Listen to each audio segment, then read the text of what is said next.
हम disaster recovery की backup and restore ये स्ट्रैटेजी समझ रहे हैं। इस सीरीज़ में आप समझते हैं कि डिटेक्शन को ऑटोमेट कैसे किया जा सकता है। अगर AWS सर्विसेज को समझ के चले तो Amazon क्लाउड वॉच जो है वो अलार्म्स ट्रिगर कर सकता है। काफ़ी सोफिस्टिकेटेड अलार्म्स आप Amazon क्लाउड वॉच की मदद से ट्रिगर कर सकते हो बेस्ड ऑन योर वर्कलोड।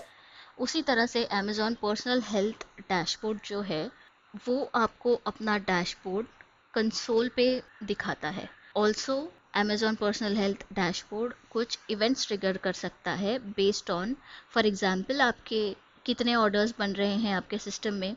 ऐसे मेट्रिक्स को यूज़ करके Amazon personal health dashboard events trigger कर सकता है।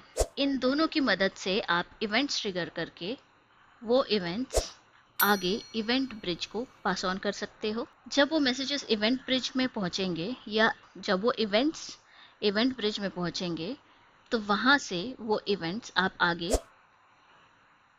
AWS लैम्डा, SNS या SQS जैसे सर्विसेज पास कर सकते हो।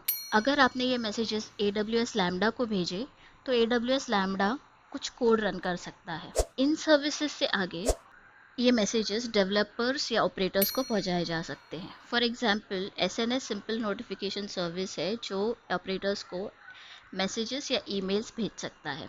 सिमिलरली आप ऑटोमेशन भी कर सकते हो बाय यूजिंग दीज मैसेजेस। अब क्या होगा ऑटोमेशन में?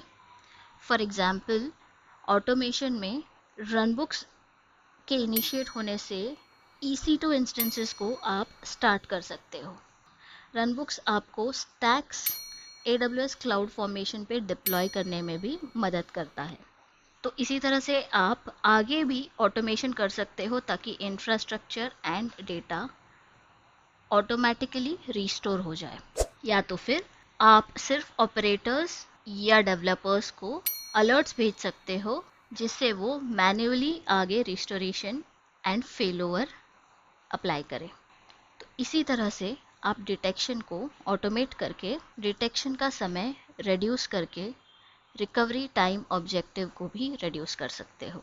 डिज़ास्टर रिकवरी में ये कहा जाता है कि do not wait until operators notice the problem and never wait for customers to notice the problem. तो इसी की वजह से ये स्टेप डिटेक्शन का ऑटोमेशन बहुत इम्पोर्टेंट हो जाता है।